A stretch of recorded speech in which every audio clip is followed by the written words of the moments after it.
Não, retomando aqui. Voltando aqui, né, ao... Cadê?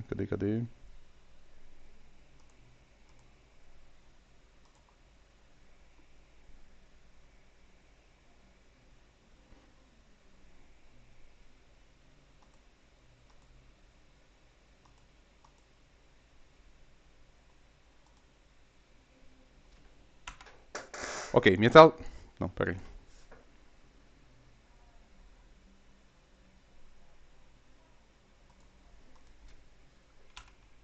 Pronto. É... Cadê? Onde é que eu tava? Bom, sim. Cargas não podem ser criadas e cargas não podem ser destruídas, ok?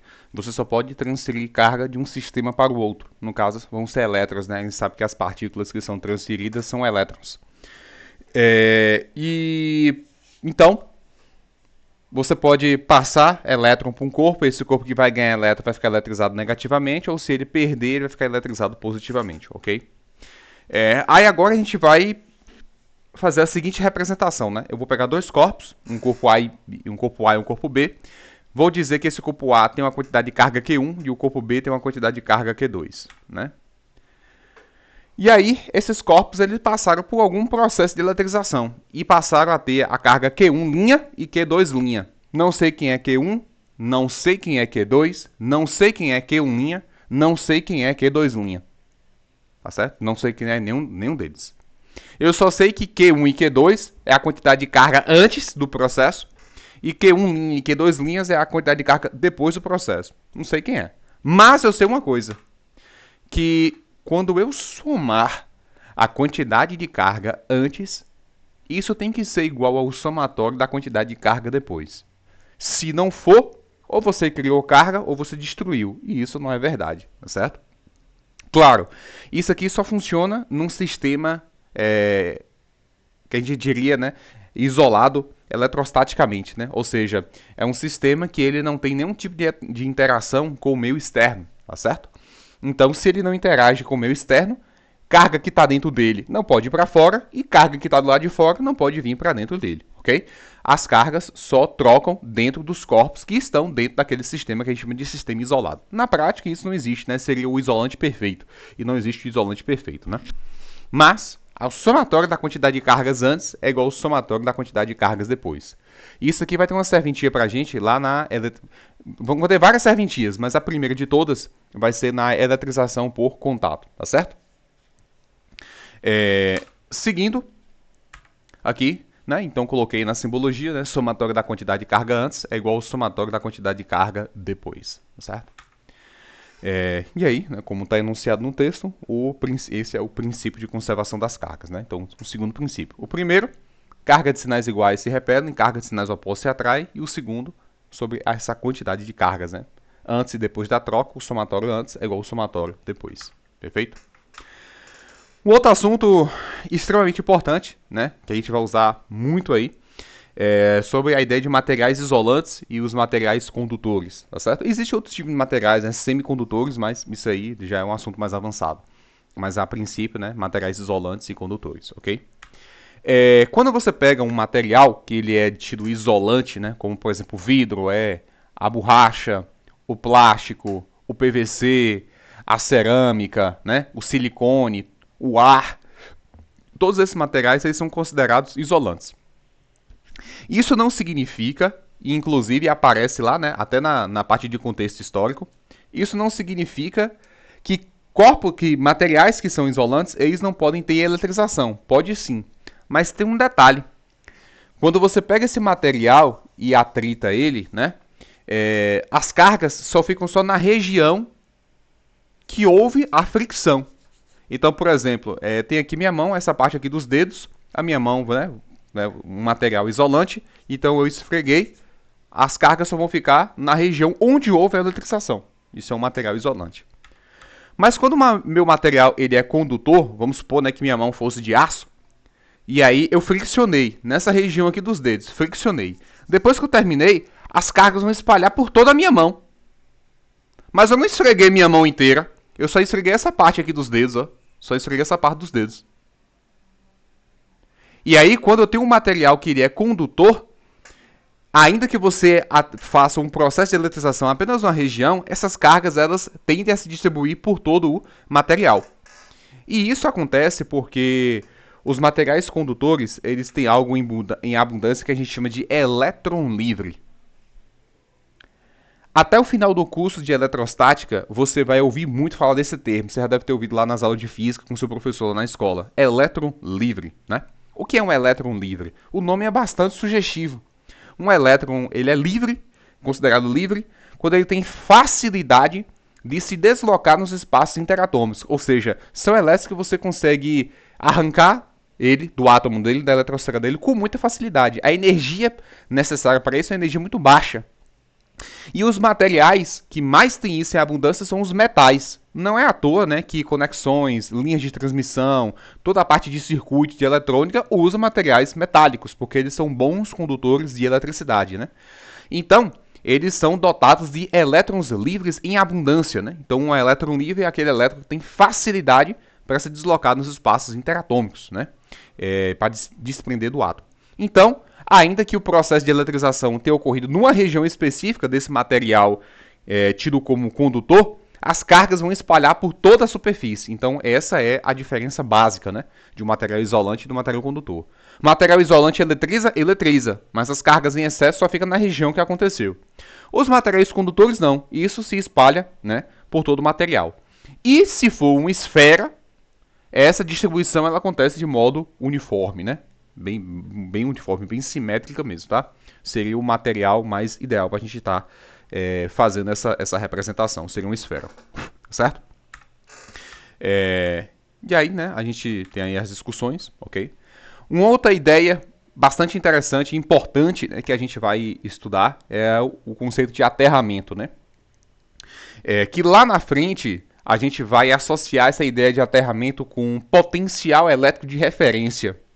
E aí, já adiantando, quando você chegar na análise de circuitos elétricos, que é um pouco mais avançada, por exemplo, quando a gente estiver utilizando lei de Kirchhoff, né, e resolvendo circuitos por malhas, vai ser impossível você resolver um circuito se você não colocar o potencial de referência, né, que a gente chama de terra ou aterramento. Inclusive, quando você está mexendo com simuladores de circuitos elétricos, né, a gente tem aí Multisim, LTS Pice, Proteus, né, vários simuladores, são softwares, né, destinados a fazer simulação de circuitos elétricos. Se você não colocar o potencial de referência, ou seja, o terra, no circuito, o software não roda. Você tem ideia da importância, né, desse conceito de aterramento, né? Mas a função do aterramento, aqui dentro do contexto de eletrostática, é para a gente fazer escoamento de cargas, tá certo? Lembrando que quando a gente tem corpos, né, de tamanhos mais razoáveis, né, tamanho assim de sei lá, de uma bola de futebol, né, uma caneta, um lápis, uma mesa, uma borracha, um prato, esses materiais, quando eles estão eletrizados, eles podem ser aterrados com o nosso próprio corpo humano, ok? Então, o tato, né, ele tem essa capacidade de aterramento, tá certo? Mas vamos para a representação esquemática aí. Quando eu tenho um material que ele está eletrizado positivamente, para a gente aterrar, a gente vai conectar um fio a ele, que chama de fio terra. E por que chama de fio terra? Porque ele está ligado na terra mesmo, no chão, no solo. Porque do ponto de vista da eletrostática, o planeta Terra ele é considerado como uma esfera carregada negativamente, tá certo? Então, você tem essa esfera aí gigante, né, eletrizada positivamente, você conecta ela ao terra. O que vai acontecer? Elétrons vão subir até o ponto de neutralizar. Positivo e negativo vai cancelando, cancelando, cancelando, na hora que neutraliza tudo, né? E aí, vou aproveitar para fazer uma pergunta. Esses maisinhos que estão aí significam o quê? Que tipo de carga? Esses maisinhos significam o quê? Aliás, que tipo de partícula, né?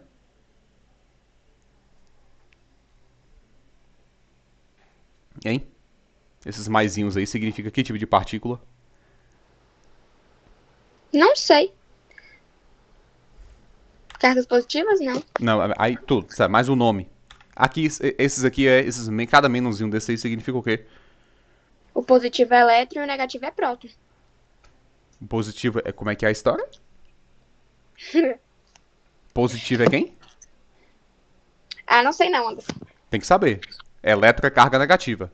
E próton é Sim. carga positiva. Então, cada sinalzinho de menos desse aí representa o quê?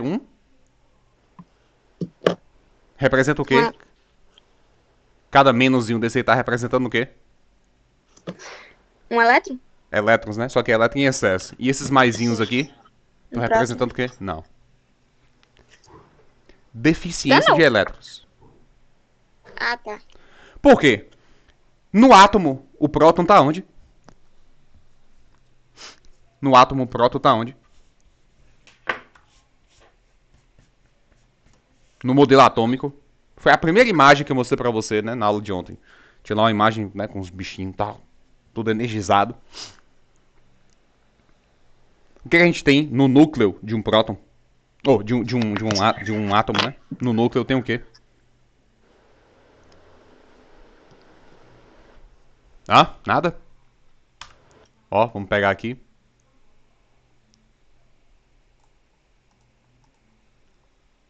Só um instantinho.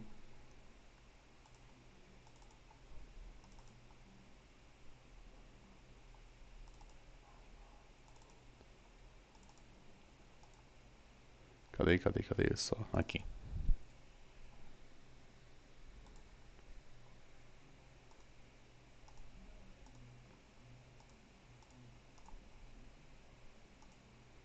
Pronto, para facilitar aí.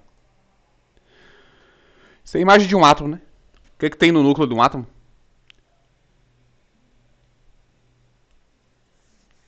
O que tem no núcleo de um átomo? Você tem aula de química? Carga elétrica? Não, você tem aula de química? Tem química, Tem. não tem? Você Tem. deveria saber que no núcleo é prótons e nêutrons. E girando ao redor, girando, eu tenho o quê? Em torno aí do núcleo. Isso aí é aula de oitavo ano, viu? Modelo atômico, o pessoal lá em ciências do oitavo ano já começa a ter umas noções. Você já é segundo ano do ensino médio. Tem um tipo de conceito que não pode falhar, entendeu? E o que está girando aí no núcleo do átomo? Né? No núcleo eu tenho próton e nêutron. E girando, eu tenho o quê? Girando aí eu tenho o quê?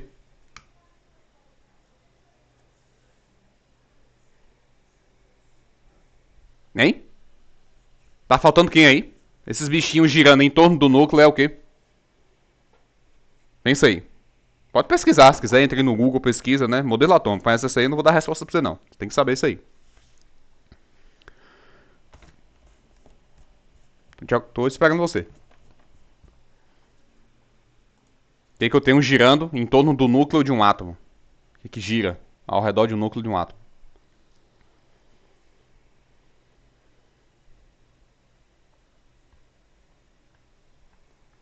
Tô te esperando.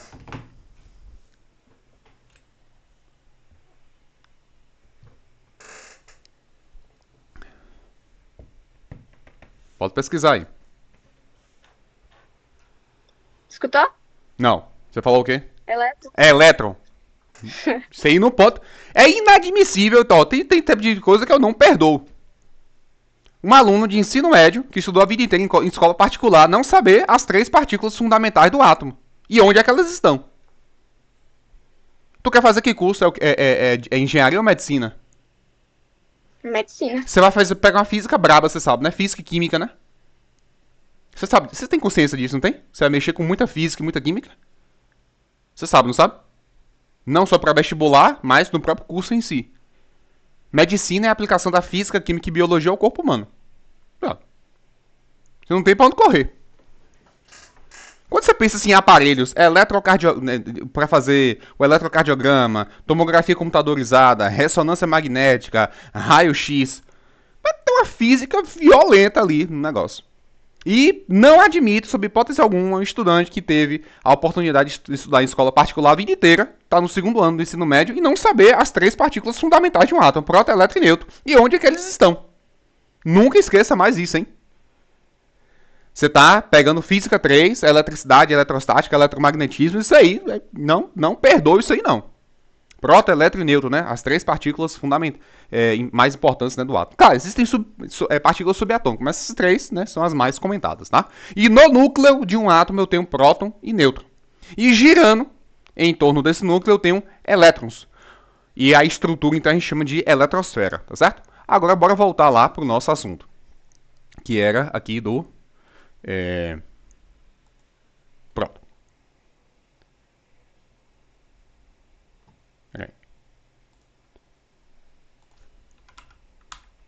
Minha tela tá compartilhada, tá? Tá. Então, pelo modelo de átomo, esses menos aqui, de fato, são elétrons sobrando. Isso aí não é próton, não. Isso aí é deficiência de elétron. Porque se você está dizendo para mim que isso é próton, então você está contrariando o modelo atômico. Você está dizendo que o próton, lá do núcleo do átomo, está saindo do átomo. E isso não existe. A partícula que se desprende do átomo é elétron. Núcleo atômico não é destruído, a menos no processo de fissão nuclear para você fazer uma bomba atômica, que não é o caso. Isso já é um processo artificial. Em processos naturais, a partícula que se desprende do átomo é elétron. Quando você vê esses menos, de fato são elétrons sobrando. Tem uma nuvem de elétrons, né, carregada em torno do material. Mas quando você vê esse sinal mais, isso não é próton. Isso é deficiência de elétron. E como elétron é carga negativa, uma deficiência de carga negativa me representa uma sobra de carga positiva. Mas isso não é próton. Porque próton está dentro do núcleo do átomo. O próton, ele não se desprende do átomo, ele não sai do núcleo do átomo. Isso não existe. Tá certo? Então, mas voltando para o nosso conceito de aterramento. Quando eu tenho um corpo carregado positivamente e você conecta ele ao terra, elétrons vão subir pelo fio até neutralizar, até descarregar, tá? E quando você tem um corpo carregado negativamente, quando você conectar o fio terra, os elétrons vão escoar, vão descer pelo fio até neutralizar, tá certo? Nós vamos precisar desses dois conceitos para explicar sobre a eletrização, um par do contato, indução, atração na indução e eletroscópios, tá certo? Vamos precisar desses conceitos aí.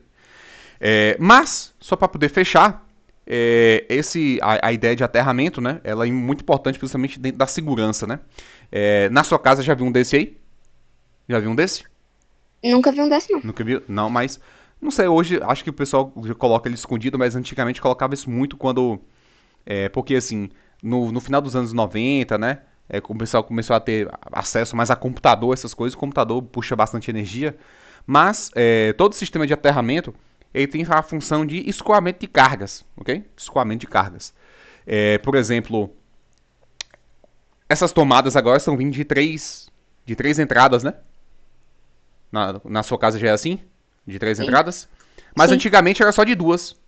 Você sabe esse terceiro pino que foi adicionado, sabe o que ele é? Não. Terra. Aterramento. Então, pode perceber que nos últimos anos, depois que essas tomadas elas viraram padrão, diminuiu-se muito a incidência de aparelhos queimando, né?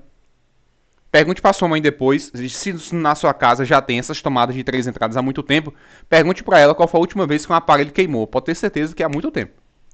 Mas antigamente, né, quando era de dois, isso era mais comum, a queima, principalmente quando tinha chuva, né, tal, relâmpago, essas coisas. Então, com sobrecarga, ia lá e queimava o aparelho. Hoje não. Porque se tiver uma sobrecarga, tem esse aterramento para escoar, né? Essa sobrecarga tem um caminho para ela, tá certo? Outro local que isso é muito utilizado, já viajou de avião? Já percebeu esses fiozinhos nas asas? Mas, assim, né? Quando você viajar pela primeira vez, preste atenção nas asas, porque ela vai ter esses fiozinhos. Quando o avião, né, tá lá, né, sobrevoando, o que tá acontecendo com toda a lataria dele, com toda a carenagem dele? O que você acha que tá acontecendo com ela? O avião tá lá 900 km por hora, atrito com o ar, certo? Perfeito? Há muito atrito por sinal, porque o avião é um corpo grande em uma altíssima velocidade, né? Então o atrito é bem forte. E se tem atrito, né? Então eu tenho o quê? Se tem atrito, tem? Você já viu esse conteúdo comigo. Se tem atrito, tem o quê? Se existe atrito, existe o quê?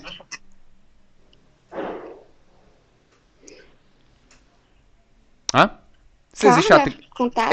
eletrização. Sobra de cargas. Existe eletrização. O material fica eletrizado. Mas você sabia que fica guardado o combustível do avião? Não. Nas asas. E aí, combustível com carga com faísca elétrica não vai dar bom, né? Não vai dar bom. Então, isso aí contribui, né, para o escoamento de cargas, né, por conta do atrito quando o avião está sobrevoando, ok? Então, essa questão de segurança, tá certo? Já viu um caminhão de combustível abastecendo um posto? Já viu? Abastecendo, não. Não, mas você já viu, né? Esses caminhões Já. que carregam combustível, pronto. Sim. O caminhão, quando ele acaba de chegar na cidade, né? O caminhão ele vive viajando. Então, se ele tá viajando na rodovia, né? Numa certa velocidade, tem um quê? Deu exemplo agora do avião. Tem um quê? Ele tá viajando, né? Numa velocidade alta. Então tem um quê? Com toda a lataria Atrito? dele, atrito. Ora, se tem atrito com o ar, então concorda comigo que a lataria do caminhão ela vai se eletrizando, vai se carregando? Sim. Já falei que faísca de carga elétrica, né? E combustível dá problema. Então, quando os caminhões eles chegam nos postos de combustível e eles vão abastecer, né? Primeiro eles instalam esse dispositivo para medir a quantidade de carga, né, que tem no material. Se tiver muito carregado, aí eles fazem o sistema de aterramento, né? Ou seja, conecta ao terra, escoa todas as cargas para depois fazer o abastecimento, né, nos tanques subterrâneos dos postos de combustível, por questão de segurança. Perfeito? Tranquilo essa parte aí? Sim. Ok? Então, né, tem aí essa primeira ideia, né? A gente finalizou ela, né, sobre os princípios. E agora que a gente já conhece a eletrização por atrito e já conhece a eletrização por os princípios da eletrostática, a gente pode seguir para a eletrização por contato, tá certo? Então,